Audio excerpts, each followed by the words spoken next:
The last morning Darnell ever pumped gas for Walter Greer, he almost didn't make it in on time. His daughter Amara had been running a fever since midnight, and he'd spent the hours between 2 and 5 sitting on the edge of her bed, pressing a cool cloth to her forehead and counting her breaths. She was 7 years old and small for her age, and when she was sick she curled herself into a tight knot and held his hand without waking up. He watched the ceiling fan turn slow circles above her bed. He thought about calling in. He thought about it for 20 minutes while the clock moved toward 5:30, and the darkness outside her window stayed flat and starless. He didn't call in. His neighbour Mrs. Perdue was retired and had told him years ago that he could knock on her door at any hour if Amara needed watching. Darnell had never once taken her up on it. That morning, he did. He knocked softly at 5:45, and the porch light came on before his knuckles left the door, as if Mrs. Perdue had been sitting up, waiting for exactly this. She came in her robe and slippers and waved him away without a word, and settled into the chair beside Amara's bed like she had always lived there. Darnell drove to the station in the dark. It was the kind of November morning that comes in like a closed fist, the wind off the county road cutting straight through a jacket. He got the canopy lights on and the pumps unlocked and the register drawer sorted with 6 minutes to spare. At 7 on the dot, he heard the creak of Walter Greer's old Buick turning off the highway, and by the time it rolled to a stop at pump 2, Darnell was already moving. This was how it went. 6 years, nearly every weekday, sometimes Saturdays. The Buick at pump 2, Walter's window down despite the cold. The $2 folded into a neat square and already in Walter's hand before Darnell even reached the door. Darnell had a way of moving across the lot that his mother Rosa had called purposeful, and that his mechanic Earl described the same way she did, meaning that Darnell never crossed a parking lot like he was just crossing a parking lot. He moved like he knew where his feet were going, and why. Earl had said this once in the middle of a Tuesday when Darnell had been out clearing ice from the fuel door hinges and came back inside, and Earl had looked at him from under the hood of a pickup and said, "You know, you're the only person I've ever seen who looks glad to be outside at 30 degrees doing something he doesn't have to do." Darnell hadn't known what to say to that, so he'd said nothing, which was generally his response to statements about himself that he didn't know how to argue with. Walter watched him move. Darnell had noticed it in the second winter and normalized it by the third, the way you normalize anything that repeats with enough consistency. An old man keeping his window down in the cold, watching. At first Darnell had wondered if Walter was checking on the operation in some proprietary sense, the way a very long-standing customer sometimes feels entitled to, like the place owes them continuity. He had come to understand over time that it was something simpler and something deeper. Walter watched the same way a person watches something they have made a private decision about and want to keep verifying, not doubt. Something closer to care. Walter was 78 years old that November, and he had been coming to Rollins Road Fuel and Service since before Darnell was born. He had also been coming since before the previous owner retired, and since before the owner before that had sold the place to a man named Carter, who had sold it to Darnell's mother, Rosa, who had run it for 11 years before her knees gave out entirely, and she handed it to Darnell at 31 with a set of keys on a keyring shaped like a little red pump, and a warning that the north compressor made a sound like a dying goose whenever the temperature dropped below 20. What Darnell did not know was that Walter had known his mother. Not in passing, not in the way regulars know the face behind the register. Walter had known Rosa Rollins the way you know a person who did something for you at the exact moment you needed it done, and he had been carrying that knowledge for 11 years, quiet as a stone in his coat pocket, waiting for something he could not have named if pressed. What Darnell did not know was that the $2 were not a habit. They were a statement. Walter had been a property developer for 4 decades in 2 counties, and he had dealt with enough people in enough situations to have formed a clear and settled opinion about what a person's character was worth and how rarely you found it in its proper form. The $2 folded into a square and pressed into Darnell's palm every morning before the county road woke up were Walter's daily entry in a ledger he was keeping privately and had been keeping since the second morning he returned. He had decided something on the first morning and was checking his work every subsequent morning. In 6 years, he had not found a reason to revise his decision. Darnell took the folded $2 from Walter's dry hand and touched the brim of his cap and said, "Good morning." This was also how it went, the same way it had gone for 6 years, the same words in the same order. Walter said good morning back, and then he said what he always said next. "How's the child?" Not quite a question, the phrasing always exactly the same. Darnell told him she was fine because there was no version of this particular morning in which he would have said otherwise to an old man he had no way of explaining his worry to. He went about the job. Walter watched him work. He always watched. That was something Darnell had noticed years ago and then stopped noticing. The way Walter sat with the window down and his hands folded on the door ledge, and his eyes following Darnell through the pumping and the squeegee pass across the windshield, and the check of the tyre pressure that Walter had never once requested and that Darnell had never once stopped doing. He watched the way a person watches something they feel a particular way about. Darnell never asked what way that was. He pumped the gas and checked the tyres and wiped the rear window too, because November left road grime on everything. And when he was done, he gave Walter a nod through the glass, and Walter gave him one back. The Buick pulled out slow and turned onto the county road and was gone in the grey morning. Darnell went back inside and poured himself a cup of coffee and checked his phone. Mrs. Perdue had sent a photo of Amara sleeping, the colour coming back into her face, a stuffed rabbit tucked under her chin that Darnell did not recognise and that must have come from somewhere inside Mrs. Perdue's house, from some shelf or cabinet where things were kept for exactly this kind of occasion. He sat with the photo for a full minute before he put the phone away. He thought about Mrs. Perdue in her robe and slippers settling into the chair beside Amara's bed at 6 a.m. without a word of complaint, holding that apartment together while Darnell drove 11 miles to unlock a set of fuel pumps and wait for the county road to come alive. He thought about the network of small, uncelebrated supports that made any life possible, the Mrs. Perdues and the Earls and the regulars who came without fail, and the $2 tips that arrived folded into squares, and he thought about how invisible all of that could look from the outside, from a distance, if you were not paying the right kind of attention. If you have ever worked a job that requires you to be present before anyone else is awake, you know what those early hours feel like.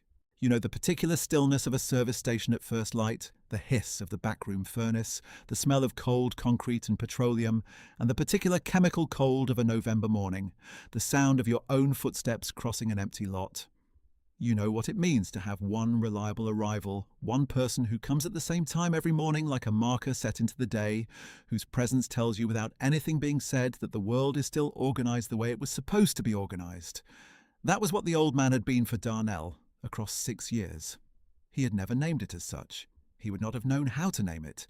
And he did not think Walter would have wanted him to try. He had thought about it for a long time afterward.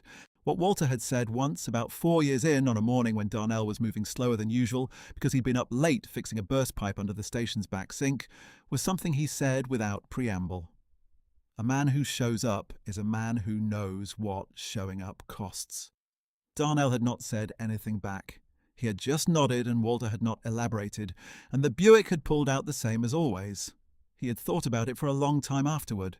The station was not a thriving enterprise. That is the plain truth of it. Rollins Road Fuel and Service sat 11 miles from the nearest highway interchange, which meant it served the people who already knew it was there, and essentially no one else. The nearest competitor was 9 miles in the other direction and had a car wash and a sandwich counter and a rewards app that gave you a free coffee after 10 fill-ups, which Darnell's station did not have and could not afford to build. Rosa had kept the place alive through a combination of fair prices, a loyal base of county regulars, and what Darnell could only call sheer will. He had inherited all three. He had also inherited $43,000 of deferred maintenance, a note on the compressor repair that he was paying down $60 a month, and a small business loan from a regional bank that had been refinanced twice and still carried 7 years of payments. These were the numbers he knew the way you know your own address. They were there when he was pumping gas, and when he was helping Amara with her reading, and when he was lying awake in the dark pressing a cloth to her forehead. He kept the place clean, and he kept the pumps reliable, and he kept his prices within 2 cents of the competitor 9 miles out, which was the margin at which people decided the extra drive was not worth it. He replaced the weather striping on the canopy every October. He stocked the small display rack with motor oil and window cleaner and the kind of air fresheners that came in 3 cents, because those were the things people forgot until they needed them and then were grateful to find. Earl ran the service bay with a seriousness that matched Darnell's own, and they had between them built a reputation for not charging people for work that didn't need doing, which in a county where everyone knew everyone eventually was worth more than any advertisement. He had his regulars, and they had him, and that was the shape of it. It was not dramatic. It was not the kind of story people told. It was the kind of story that simply continued, one morning at a time, for years. He did not feel sorry for himself. That is worth saying clearly.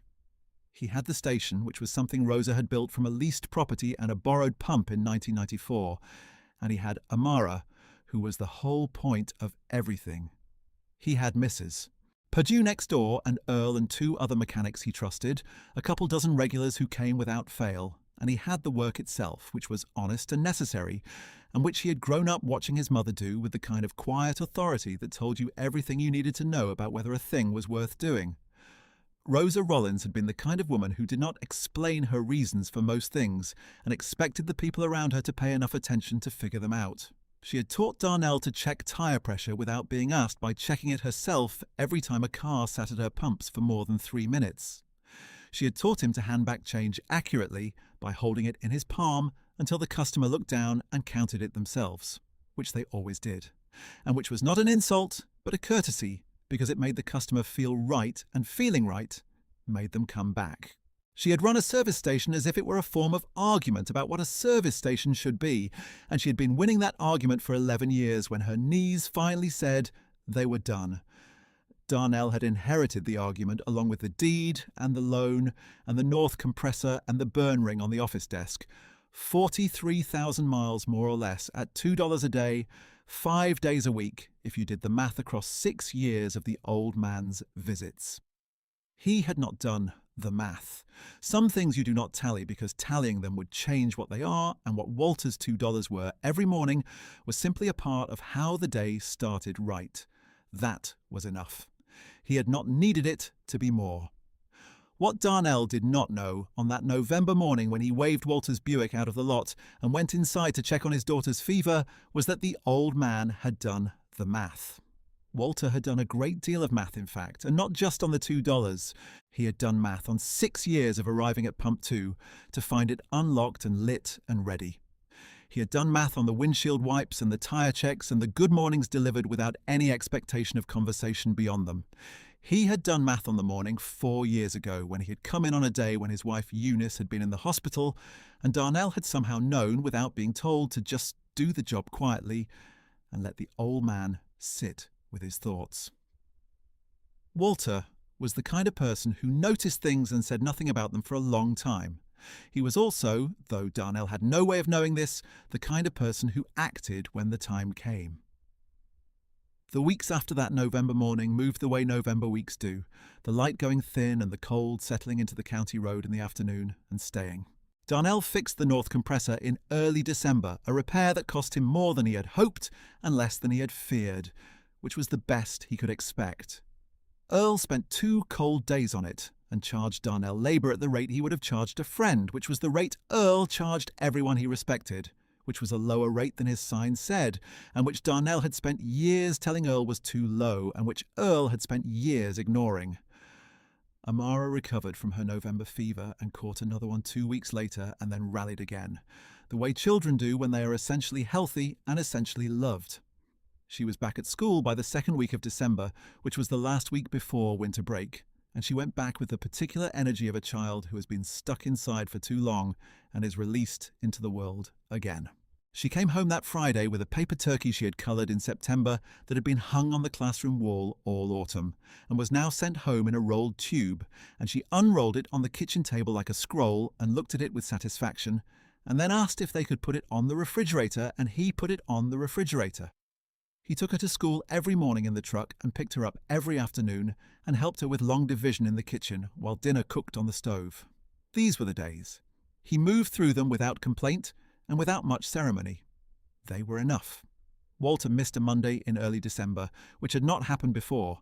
Darnell noticed it when Pump 2 sat empty at 7 and stayed empty at 7:15.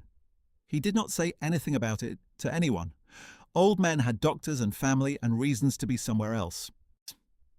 He told himself this on Tuesday when the Buick was absent again, and again on Wednesday when he found himself looking at the road more than the job required. By Friday he had made peace with the idea that Walter had simply changed his routine, and he went home that night resolved not to check the road again for any particular reason. On the following Monday, a woman Darnell did not recognize came into the station just after 9, in the lull between the early commuters and the mid-morning county traffic. She was in her mid-50s, tall, with a composed and very tired face, the kind of face that is calm because the hardest thing has already happened, and the face has made its accommodation with it. She was wearing a good grey coat that was still creased down the front from folding, as if it had come out of a bag that morning. She stepped inside and looked around the small interior in the way people look at a place they have heard described but never seen. She asked if he was Darnell Rollins. He said he was. She introduced herself as Celeste Greer, Walter's daughter. He asked her to come sit down. He pulled the extra chair out from beside the display rack and put it in front of the counter, and she sat down with the posture of a person who has been sitting in many chairs in many offices over the past week, and is glad to be in one where no one needs anything from her. He got 2 cups of coffee without asking, and set one in front of her, and she looked at it for a moment and then picked it up with both hands, and he understood that she was cold in the way that goes deeper than the weather. What happened in the next half hour, Darnell spent weeks trying to find the right way to describe, and never quite managed. Celeste sat across from him at the small desk in the back office, the same desk Rosa had used for 30 years, and that still had a burn ring on the corner from a coffee cup she'd set down in 1999. She sat with her hands folded, and she told him that her father had passed away on the previous Saturday. He had been at home, she said. It was his heart which had not been well for some time, and which had finally decided it had done enough. He had passed in his sleep, which she said was the best of all possible ways to go, and Darnell agreed with her, and they sat quiet for a moment. Then Celeste put a white envelope on the desk. She said, "He told me to bring this to you in person. He was very specific about that." Darnell looked at the envelope. It had his name on the front in handwriting that was old and careful. The letters formed the way people form them when they had learned penmanship from someone who considered it a skill worth acquiring. He asked if she knew what was in it. She said she did. She said she had helped her father prepare it, and that she wanted to say something before he opened it, because she thought he deserved to hear it. She took a breath. She told him that her mother, Eunice Greer, had been sick for a long time before she died, 5 years ago. That during the worst of it, when Eunice could no longer keep food down and when the hospital stays were getting longer, there had been a night when her father had been driving home from the hospital very late and had run out of gas on the county road at 11:30 at night.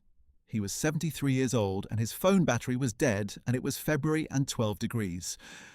Darnell went still. Celeste said that the only light he had been able to see was the canopy light of a service station about a quarter-mile up the road. He had walked to it. The station had been technically closed, but there had been a light on in the back, and a young man who had been doing the accounts and who had come out to the lot when he heard the door of the empty station. Not scared, just alert. The way a person is alert when they have come to feel responsible for a place. She said her father had never forgotten it. The gas brought in a red can, the half-mile walk back to the car, the refusal of payment until her father had almost had to argue the young man into taking $15 for the gas and the time. The offer of coffee, which her father had declined because he was afraid that if he sat down somewhere warm, he would not be able to get back up. The young man standing at the edge of the lot, watching until the Buick's taillights disappeared. She said her father had been back the next morning, and the morning after that, and every morning he could manage for 6 years, not because he was sentimental, but because he believed certain things about certain people, and he had wanted to keep believing them by verifying them regularly. Darnell sat back in Rosa's chair and looked at the ceiling and breathed. He had no memory of the February night. Or rather, he had a memory of a February night that matched what Celeste was describing. An old man on the county road with an empty tank and cold hands, a walk with a red can in the dark, $15 that he had not wanted to take and had taken finally, because the old man had looked at him in a way that said, the paying mattered. He remembered the night. He had not remembered the man's face. He had been 26 that February. He had owned the station for a year. He had been terrified of it every day. He picked up the envelope and opened it. Inside were 2 things. The first was a handwritten letter, 3 pages, the same careful penmanship as the outside. He did not read it there. He set it on the desk and looked at the second thing, which was a set of keys on a ring. A plain silver ring with 4 keys on it, each one labelled in small tape labels. Main door, back office, pump control box, storage. He looked at Celeste. She said, "He owned this building." The county records search that Darnell asked his attorney to run the following morning confirmed it in 40 minutes. Walter Emmett Greer had purchased the property at 4801 Rollins Road from Rosa directly in 2006 for a price that Rosa had not shared with her son. He had leased it back to her at a rate that Darnell now understood. Looking at the old lease documents his attorney pulled from the county register was something close to a courtesy.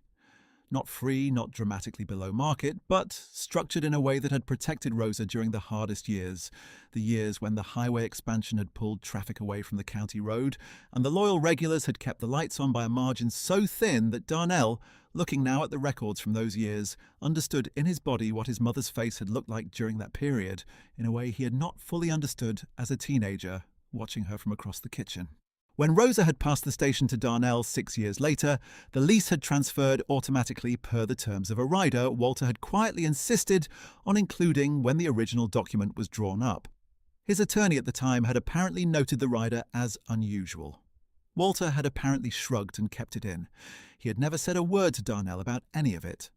To Rosa, he had said, according to Celeste, that he wanted to make sure the place stayed what it was. That was the phrase he had used, what it was. Not what it could become, not what it might be worth to a developer who wanted the road frontage. What it was. To Darnell, across 6 years of $2 tips and good mornings and windshield wipes and tyre pressure checks in the November cold, Walter had said exactly nothing about any of this. He had shown up at Pump 2 and paid for his gas and asked after the child and watched Darnell work with his hands folded on the door ledge, and that had been the whole of what he had offered. Which was, Darnell now understood, not the whole of what he had been doing at all. The letter said more. Darnell read it 3 times over 2 days in the office at his kitchen table after Amara was asleep, and once in the truck before a morning shift when he sat in the dark with the engine off and the letter on the steering wheel and read it a final time. Walter wrote the way he spoke, plain and measured and without decoration. He explained that when he had walked up the county road in February and seen a light on in the back of a closed station, he had thought he was about to find out what a man looked like when he was cornered into helping a stranger in the cold. He wrote that what he had found instead was a young man who was afraid and working hard, and who helped without making the old man feel like a problem. He wrote that he knew something about that kind of character because he had been in the building business for 40 years, and the most important thing he had learned was that character was either there at the beginning or it was not there, and no amount of time or money put it in. He said he had watched for 6 years and his opinion had not changed. He wrote that he was leaving the property to Darnell in his will, free and clear, no lien and no note and no remainder claim, with the title to transfer within 60 days of his death. He wrote that this was not charity and he wanted that understood. He wrote that it was settlement and that the math was his own, and he had been satisfied with it for some time. He signed it, Walter Emmett Greer, and below that, in different ink, as if it had been added later, he had written 4 words separately. "Tell the child I said hello." The attorney called on a Thursday in January with the deed transfer number. Darnell was at the station when the call came in. He was outside checking the tyre pressure on a regulars pickup, a county water department truck that came in every other week and whose left rear was always reading low, same as always, and he excused himself and stepped to the edge of the lot to take the call. The county road stretched out in both directions in the January grey, the fields on the far side white with old frost, and the sky above them the flat colour of overcast that does not intend to break. The attorney gave him the deed transfer number and the recording date and the lien status, which was clear, and the assessed value, which Darnell wrote on the back of a parts receipt he had in his jacket pocket because his phone was not the kind you could type on one-handed in the cold. He thanked the attorney and hung up and stood at the edge of the lot. He stood there for a long time. The water department truck idled behind him. The driver had his radio on low. The county road was empty in both directions. He thought about Rosa, who had sold this building to a man who had come to her counter in the middle of the night and who had never said why he was paying what he paid. He thought about her working here for 11 years without ever knowing, or maybe knowing and choosing not to say. He thought about what it took to do something like that and keep it a secret. Not because you wanted credit later, but because you simply wanted the thing to exist and go on existing. He thought about a February night in his first year, a pair of cold hands on a car door and $15 pressed on him by a man who had seemed to need the paying more than the payment, like it was important to him to be allowed to give something back.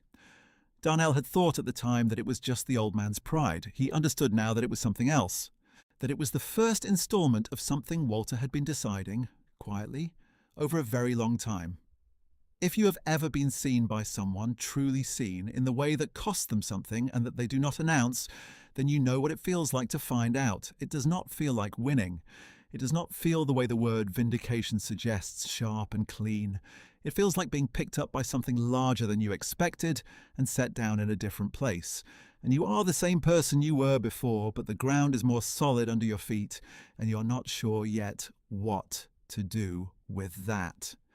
Darnell finished with the water department truck and went back inside and worked through the afternoon the way he worked through every afternoon. The phone calls and the register reconciliation and the conversation with Earl about a transmission job they had scheduled for Friday. Earl asked him if he was all right, and Darnell said he was fine.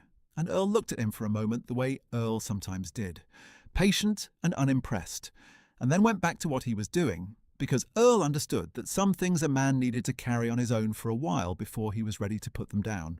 He drove home that evening and made dinner and helped Amara with her spelling words, which she was very good at and which she took seriously the way she took all things she considered important, her tongue pressed to the corner of her mouth while she worked through each one. She was particularly proud of the word certificate, which had come up that week and which she had gotten right on the first try, and she told him this 3 times over dinner with the careful satisfaction of a person relating a genuine achievement.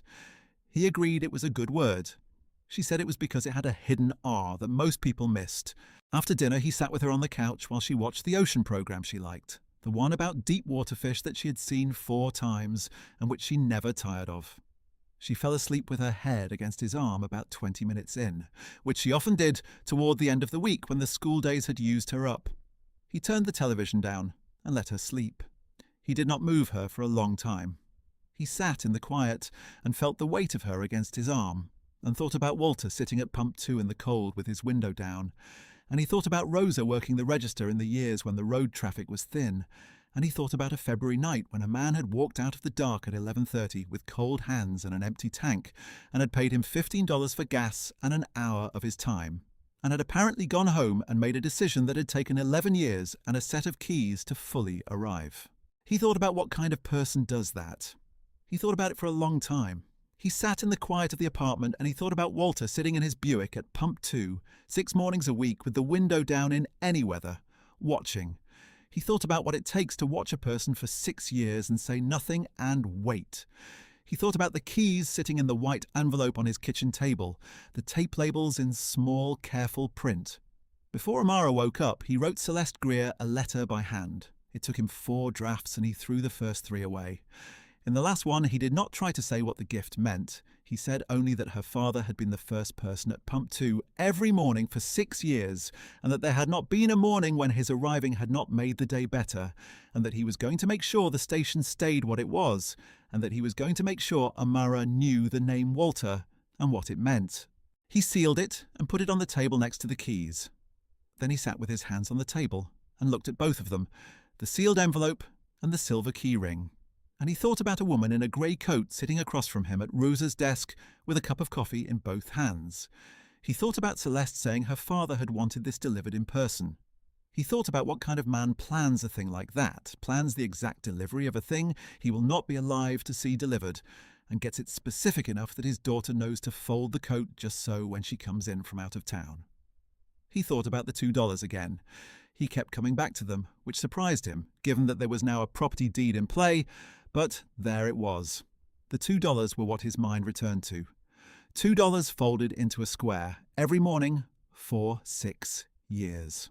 Not a fortune, not a gesture anyone would photograph or write up. Just a man showing up at pump 2 and paying for his gas and tipping the attendant $2 and keeping his window down in the cold so they could exchange a good morning and a question about the child. Just that for 6 years, until the morning it stopped. There is a kind of faithfulness that doesn't announce itself. You see it in the small repeated acts, in the $2 folded into a square every morning for 6 years, in the window kept down in November so a conversation could happen even when neither party was a man who spoke much. You see it in the person who unlocks the pump before the first light comes up because that is what the job requires, and who checks the tyre pressure because that is what a person does when they are trying to do the job right. Not halfway, but right. Walter had seen it. He had decided something about it. He had been patient with that decision in a way that cost him nothing he was not glad to spend. The station opened the following Monday, the same as always. 5:45, canopy lights on, pumps unlocked, register sorted. The county road was white with frost, and the north compressor rattled a little in the cold, and the furnace in the back office made the sound it always made. Darnell poured his coffee and stood at the window and watched the road. There was no Buick coming. He had known there would not be. He stood there anyway. He stood there the way you stand at the window of a place that has been changed by something that happened in it, and that is still the same place, still the same worn counter, and the same low ceiling, and the same pump 2 sitting out there in the frost. He held the coffee cup in both hands, and he let the morning be quiet. When the first regular pulled in at 7:15, a county driver named Hector, who had been coming for 9 years, Darnell was already moving to the door. Hector rolled his window down. Darnell nodded. He asked how his family was. Hector said fine.